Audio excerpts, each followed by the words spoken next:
For my last signature assessment in my class Edol 647, we were tasked with bringing up a PLC, bringing up to our PLC an intervention that we've done in class in order to improve the literacy development for our students. What I'm presenting to you today is an assessment or an intervention that I did based on a few issues that I was seeing. Our table of contents, we're going to be going over our agenda right after this. I came up with my own vision statement that I've had for literacy instruction and what has guided me through this intervention. I will announce my focus problem and then also provide a question that I've been asking as I've carried on through my literacy instruction. I'll go over my intervention strategy and plan, and then that is disciplinary literacy. I'll go over my action plan, and then we'll go over some of the data that I have found through these last 3 weeks. As we close, we'll go over a reflection and our possible next steps. I'll also go over intervention 2, which will be used either as we see intervention 1 not working or as a possible additional method. I'll have a link to our PLC video after this is concluded, and then we'll wrap up and ask any questions. So our agenda, we're going to review our vision statement here in just a second, but then I'm going to introduce my focus problem. As we are talking through our agenda, I have our essential question that we can think about as we go through this presentation. And that is, how can we create reading and writing goals that can be applied across different content areas while promoting disciplinary literacy? I'll discuss my PLC project, we'll analyze the data, and we will reflect and deliberate our next possible steps. So my vision statement involves creating really passionate students who not only engage with their learning, but they're developing skills that create highly successful learners.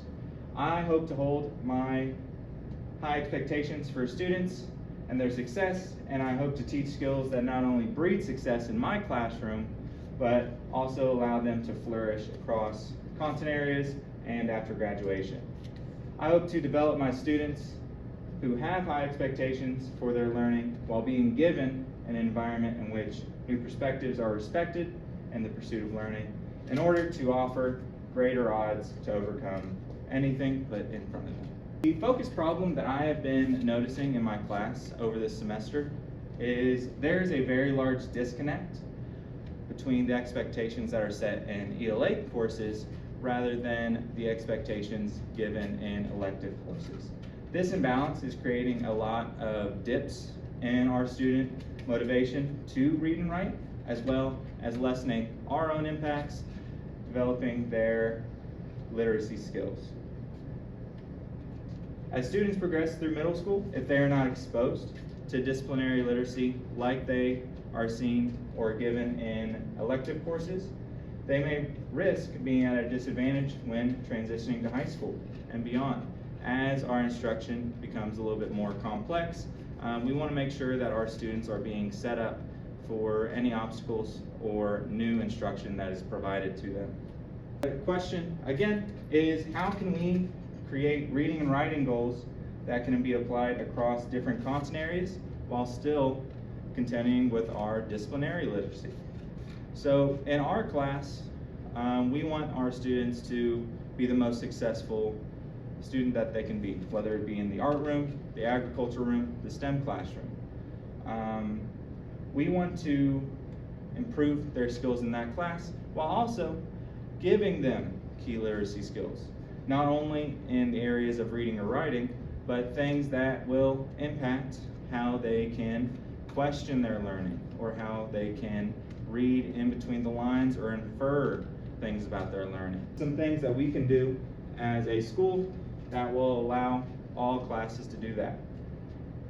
My strategy is that I will be exposing my students to disciplinary literacy instruction in our elective courses with the intent to improve overall student motivation to read and write. as well as building their comprehension skills. I'm going to monitor their student progress and attempt to create at least one lesson per week focused on building literacy skills. This is something that can be attached to my curriculum, or it can just be something that I see a direct need in for my course. In the article that I've provided for my plan, the authors describe the overall need for and benefits of increasing disciplinary literacy instruction across the subjects, as well as provide a very wide array of resources that educators can use when implementing reading and writing in their classrooms.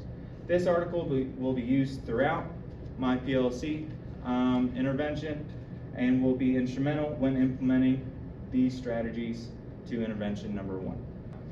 My action plan again is to increase disciplinary literacy instruction.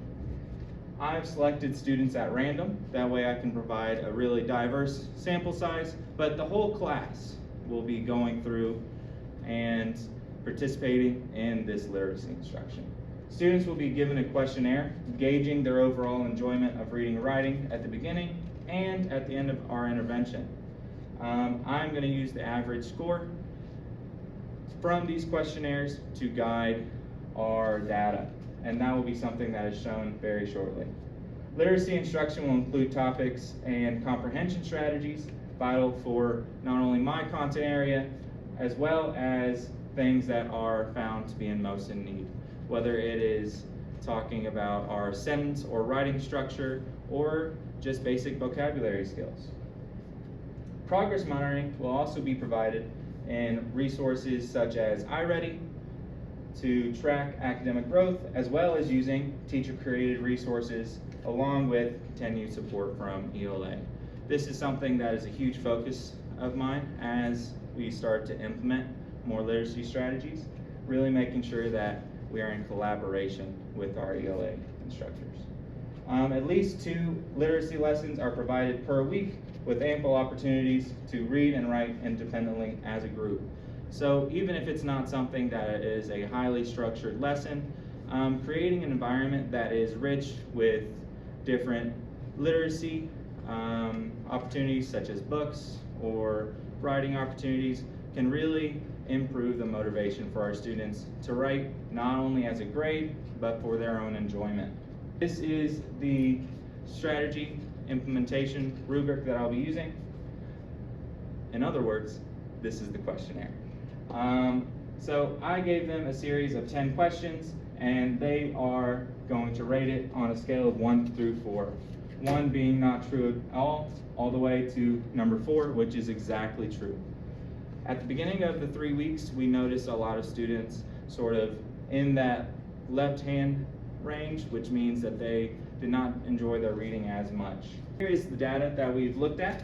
So we had a lot of students that were sort of in this middle range, that either they strongly disliked reading or they just had no strong opinions for it. Of course, with every class, we will have students that are really highly motivated to read, but some of those were seen as the outliers at the beginning. Our data is focused on the change in student motivation and their confidence in reading provided through the questionnaire. So on the left, or the light blue, that is the beginning of our intervention, and on the right, that is the end of our intervention.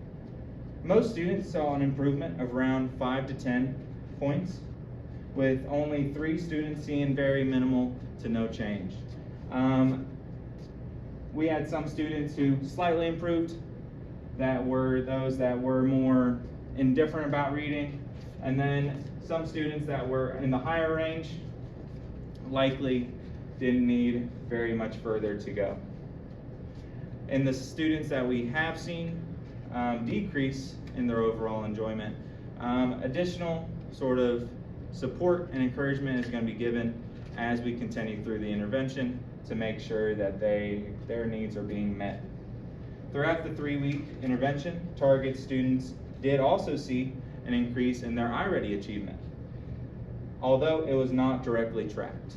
So in the future, as we continue through this, I might recommend that we start tracking more of their iReady progress, because if there is a correlation between their overall motivation to read and write and their iReady achievement, that is something that I think is very beneficial to look into. As we begin to reflect and we talk about our next steps, based on overall student growth that I've seen in my class over the first 3 weeks, I'm going to recommend that we start implementing this intervention to other content areas. Perhaps it is either our elective courses, or we can provide additional expectations for our other core content classes. Additional progress tracking through iReady is also recommended. That is something that I talked about just shortly before this, but I'm starting to see a little bit of a correlation between their motivation to read and write and their actual achievement reading and writing. Our next steps would just be to resume this implementation of disciplinary literacy instruction with additional ELA support regarding structure.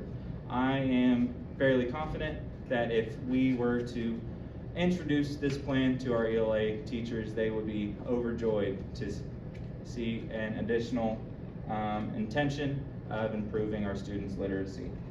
And then I'm also going to recommend that we start collecting shared resources in order to ease the implementation of our literacy practice. Access to our students' progress monitoring would also be beneficial to ensure student success. I can see the progress made by my students in my classroom, but being able to see other student growth may be really helpful to us as we try to improve the most students at once. Intervention 2 that can be used if we do not see growth in intervention 1, or if we just want to add. This intervention focuses literacy improvement through explicit instruction, focused during our advisory, or if you're watching this, homeroom. Students will be provided with time directly focused on building literacy skills through the iReady learning platform. Lessons are specifically created to focus on student areas of improvement and enrich skills that they can grow even further. Students would be required to complete a minimum of 30 minutes for each subject of reading and math and must pass at least 2 lessons. Completing additional literacy instruction, I think, during advisory allows additional development without interfering with instructional time. That has been a large concern that I've heard brought up by other teachers and why they have not added more literacy instruction into their curriculum. And this also provides students differentiated practice time. The article that I have chosen for this is by Althea Gates, and that is Teacher Perceptions of the Impact of iReady on Student Reading Achievement for Students' Response to Intervention. Long title. But I think this is a very good resource to use as you want to learn more about what iReady can do for our students. To wrap up, my overall mission is to present this plan in order to improve students' overall engagement with reading and writing and improve their skills through disciplinary literacy. I think this is going to help them both in school as well as the real world. Skills that can translate past graduation while also reading and writing. I hope to share this plan with our peers to build more joy around writing and positive literacy development in our classrooms. This will be the link that we share to our peers, and then I may even take some questions or suggestions below. Before I close up, is there any questions that may be for me about this PowerPoint? I really enjoyed the next steps and how it's not only beneficial for our students, but it's beneficial for all of our teachers as well. Yeah, thank you. I think making literacy as sort of straightforward and beneficial for all workers is something that's going to make this process feel a lot more rewarding, and we can start to see improvements in our students a lot faster when we all work together. If there's no other questions, I do thank you all for listening to me, and thank you all so much. Thank you. All right.